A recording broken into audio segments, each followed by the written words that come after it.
ನಮಸ್ಕಾರ, ನೀವು ನೋಡ್ತಾ ಇದ್ದೀರಾ ಹೋಮ್ ಫಸ್ಟ್. ನಾನು ರಾಹುಲ್ ದಯಾನ್.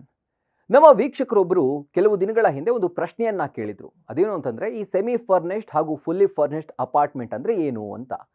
ಸೊ ಈ ವಿಡಿಯೋದಲ್ಲಿ ನಿಮಗೆ ಈ ಎರಡರ ವ್ಯತ್ಯಾಸವನ್ನ ನಾವು ತಿಳಿಸ್ತೀವಿ. ಯಾವುದೇ ಒಂದು ಕಟ್ಟಿರೋ ಮನೆನ ಅಥವಾ ಇಂಡಿಪೆಂಡೆಂಟ್ ಮನೆ ಅಥವಾ ಅಪಾರ್ಟ್ಮೆಂಟ್ನ ಹುಡುಕುವಾಗ ನಿಮಗೆ ಸೆಮಿ ಫರ್ನಿಶ್ಡ್ ಹಾಗೂ ಫುಲ್ಲಿ ಫರ್ನಿಶ್ಡ್ ಅಂತ ಎರಡು ಆಪ್ಷನ್ಸ್ ಇರುತ್ತೆ, ಎರಡು ವಿಭಾಗ ಇರುತ್ತೆ. ಸೊ ರೇಟ್ ಕೂಡ ಇದರ ಮೇಲೆ ಡಿಪೆಂಡ್ ಆಗಿರುತ್ತೆ. ಆದರೆ ಇದರ ಅರ್ಥ ಏನು? ಇವೆರಡರ ಅರ್ಥ ತಿಳಿಯೋಕೆ ಮುಂಚೆ ಇನ್ನೊಂದಿದೆ, ಅನ್ಫರ್ನಿಶ್ಡ್ ಅಂತ. ಅದರ ಅರ್ಥ ಕೂಡ ತಿಳಿಸ್ತೀವಿ. ಮೊದಲನೆಯದು ಅನ್ಫರ್ನಿಶ್ಡ್ ಅಂದರೆ ಮನೆಯನ್ನು ಕಟ್ಟುವಂತಹ ಸಂದರ್ಭದಲ್ಲಿ ಯಾವುದೇ ಮೂಲಭೂತ ಸೌಕರ್ಯಗಳು ಕೊಡದೆ ಕಟ್ಟಿದ್ರೆ, ಅಂದರೆ ನೀರು ಕರೆಂಟ್ ಬಿಟ್ಟು ಕೇವಲ ಮನೆ ಕಟ್ಟಿ ಯಾವುದೇ ಮರದ ಫರ್ನಿಚರ್ಗಳನ್ನು ಕೊಡದೇ ಇದ್ರೆ ಅಂಥವುಗಳನ್ನ ನಾವು ಅನ್ಫರ್ನಿಶ್ಡ್ ಅಂತ ಕರಿತೀವಿ. ಇದನ್ನು ನೋ ಫರ್ನಿಶಿಂಗ್ಸ್ ಅಂತ ಕೂಡ ಹೇಳಬಹುದು.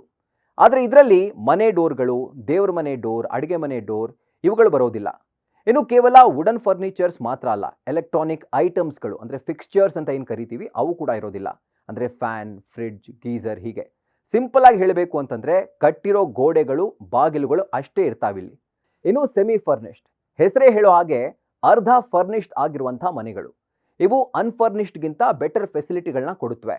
ಸೊ ಯಾವುದೇ ಮನೆನ ನೀವು ಸೆಮಿ ಫರ್ನಿಶ್ಡ್ ಅಂತ ಕನ್ಸಿಡರ್ ಮಾಡಿದ್ರೆ ಇಲ್ಲಿ ನಿಮಗೆ ಕಟ್ಟಿರೋ ಗೋಡೆಗಳು ಹಾಗೂ ಮನೆಗಳಿಗೆ ಬಳಸಿರುವಂಥ ಡೋರ್ಗಳನ್ನು ಬಿಟ್ಟರೆ ಇಲ್ಲಿ ನಿಮಗೆ ಇನ್ನೂ ಮಂಚ ಸಿಗುತ್ತೆ, ಕಬೋರ್ಡ್ ಇರುತ್ತೆ, ಕಿಚನ್ನಲ್ಲಿ ಡ್ರಾಯರ್ಗಳು, ಕಂಪಾರ್ಟ್ಮೆಂಟ್ ಅಥವಾ ಮಾಡ್ಯುಲರ್ ಕಿಚನ್ ಕೂಡ ಆಗಿರಬಹುದು. ಇದರ ಜೊತೆಗೆ ಎಲೆಕ್ಟ್ರಿಕಲ್ ಫಿಕ್ಸ್ಚರ್ಸ್ ಆಗಿರೋ ಫ್ಯಾನ್, ಲೈಟ್ ಹಾಗೂ ಕೆಲವು ಕಡೆಗಳಲ್ಲಿ ಫ್ರಿಡ್ಜ್ಗಳನ್ನು ಕೂಡ ಕೊಡ್ತಾರೆ. ಇನ್ನು ಇದನ್ನು ಬಿಟ್ಟು ಇನ್ನೂ ಹೆಚ್ಚು ಫೆಸಿಲಿಟಿ ಕೂಡ ಕೊಡಬಹುದು. ಆದರೆ ನಿಮ್ಮ ಆಯ್ಕೆಯ ರೇಟ್ ಹಾಗೂ ಬಿಲ್ಡರ್ ಮೇಲೆ ಇವೆಲ್ಲವೂ ಕೂಡ ಡಿಪೆಂಡ್ ಆಗಿರುತ್ತೆ.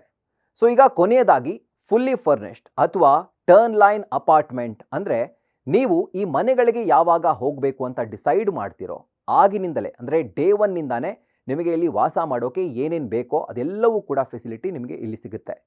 ಸೊ ಕೇವಲ ನಿಮ್ಮ ಬಟ್ಟೆ ಹಾಗೂ ಇತರೆ ಐಟಮ್ಸ್, ಪರ್ಸನಲ್ ಐಟಮ್ಸ್ ತಂದರೆ ಸಾಕು, ಇಲ್ಲಿ ಆರಾಮಾಗಿ ನೀವು ಇರಬಹುದು.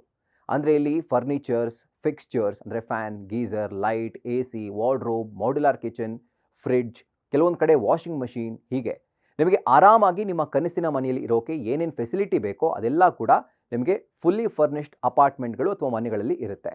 ಇನ್ನು ಯಾವುದೇ ಚಾಯ್ಸ್ನ ನೀವು ಸೆಲೆಕ್ಟ್ ಮಾಡಿದರೂ ಕೂಡ ಅದಕ್ಕೆ ಒಂದೊಂದು ರೇಟ್ ಇರುತ್ತೆ.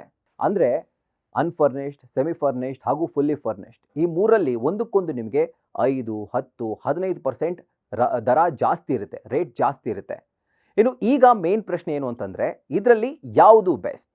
ಅನ್ಫರ್ನಿಶ್ಡಾ, ಸೆಮಿ ಫರ್ನಿಶ್ಡಾ ಅಥವಾ ಫುಲ್ಲಿ ಫರ್ನಿಶ್ಡಾ? ಎಕ್ಸ್ಪರ್ಟ್ಸ್ಗಳು ಹೇಳೋ ಪ್ರಕಾರ ಮೂರರಲ್ಲಿ ಸೆಮಿ ಫರ್ನಿಶ್ಡ್ ಬೆಸ್ಟ್. ಯಾಕೆ ಅಂತಂದರೆ ಕಡಿಮೆ ಐಟಮ್ಗಳು ನಿಮ್ಮ ಮನೆಯಲ್ಲಿರುತ್ತವೆ ಹಾಗೂ ನಿಮಗೆ ಬೇಕಾದಂಥ ಹಾಗೆ ನೀವು ಅದನ್ನು ಮಾಡಿಫೈ ಮಾಡ್ಕೊಳ್ಬಹುದು. ಬೇಕಿದ್ರೆ ಹೊಸ ಐಟಮ್ಗಳನ್ನ ಖರೀದಿ ಮಾಡಿಕೊಂಡು ನೀವು ಮನೆಗೆ ತರಬಹುದು. ಜೊತೆಗೆ ಕಾಸ್ಟ್ ವಿಷಯಕ್ಕೆ ಬರೋ ಹಾಗಿದ್ರೆ ಸೆಮಿ ಫರ್ನಿಶ್ಡ್ ನಿಮಗೆ ಫುಲ್ಲಿ ಫರ್ನಿಶ್ಡ್ಗಿಂತ ಕಡಿಮೆ ಕಾಸ್ಟ್. ಇನ್ನೊಂದು ಕಡೆಯಲ್ಲಿ ಫುಲ್ಲಿ ಫರ್ನಿಶ್ಡ್ನಲ್ಲಿ ನಿಮಗೆ ಚೇಂಜಸ್ ಹಾಗೂ ಮಾಡಿಫಿಕೇಷನ್ಗಳನ್ನ ಮಾಡಿಸೋಕೆ ಕಡಿಮೆ ಆಪ್ಷನ್ಸ್ ಇರುತ್ತೆ. ಅಕಸ್ಮಾತ್ ಮಾಡಿದ್ರೂ ಕೂಡ ಅದಕ್ಕೆ ಎಕ್ಸ್ಟ್ರಾ ಖರ್ಚು ಬೀಳುತ್ತೆ. ಸೊ ಆಪ್ಷನ್ಸ್ ಹಾಗೂ ಖರ್ಚಿನ ವಿಷಯಕ್ಕೆ ಬಂದರೆ ಸೆಮಿ ಫರ್ನಿಶ್ಡ್ ಒಂದು ರೀತಿ ಬೆಸ್ಟ್ ಆಪ್ಷನ್ ಅಂತ ಹೇಳ್ಬೋದು. ಸೊ ನಿಮ್ಮ ಡೌಟ್ ಏನಿತ್ತು ಅಂದರೆ, ನಮ್ಮ ವೀಕ್ಷಕರು ಕೇಳಿದ ಹಾಗೆ ಸೆಮಿ ಫರ್ನಿಶ್ಡ್ ಹಾಗೂ ಫುಲ್ಲಿ ಫರ್ನಿಶ್ಡ್ ಮಧ್ಯೆ ಇರುವಂಥ ಒಂದು ಡಿಫ್ರೆನ್ಸ್ ಅದನ್ನು ತಿಳಿಸುವಂಥ ಒಂದು ಕೆಲಸವನ್ನು ಈ ವಿಡಿಯೋಲಿ ನಾವು ಮಾಡಿದ್ದೀವಿ. ಸೊ ಇದೇ ಥರ ರಿಯಲ್ ಎಸ್ಟೇಟ್ ಕುರಿತಾದಂಥ ಅಪ್ಡೇಟ್ಸ್ ಇರ್ಬೋದು ಅಥವಾ ಮನೆ ಕುರಿತಾದಂಥ ಎಕ್ಸ್ಕ್ಲೂಸಿವ್ ಕಾಂಟೆಂಟ್ಗಳಿಗಾಗಿ ನಮ್ಮ ಹೋಮ್ ಫಸ್ಟ್ ಚಾನಲ್ ಸಬ್ಸ್ಕ್ರೈಬ್ ಮಾಡಿ, ಬೆಲ್ ಐಕಾನ್ ಕ್ಲಿಕ್ ಮಾಡೋದನ್ನು ಮರಿಬೇಡಿ. ಕ್ಷಣ ಕ್ಷಣದ ಮಾಹಿತಿಗಾಗಿ ನೋಡ್ತಾ ಇರಿ ನ್ಯೂಸ್ ಫಸ್ಟ್, ನಿರ್ಭೀತಿಯಿಂದ ನಿಮ್ಮ ಪರವಾಗಿ.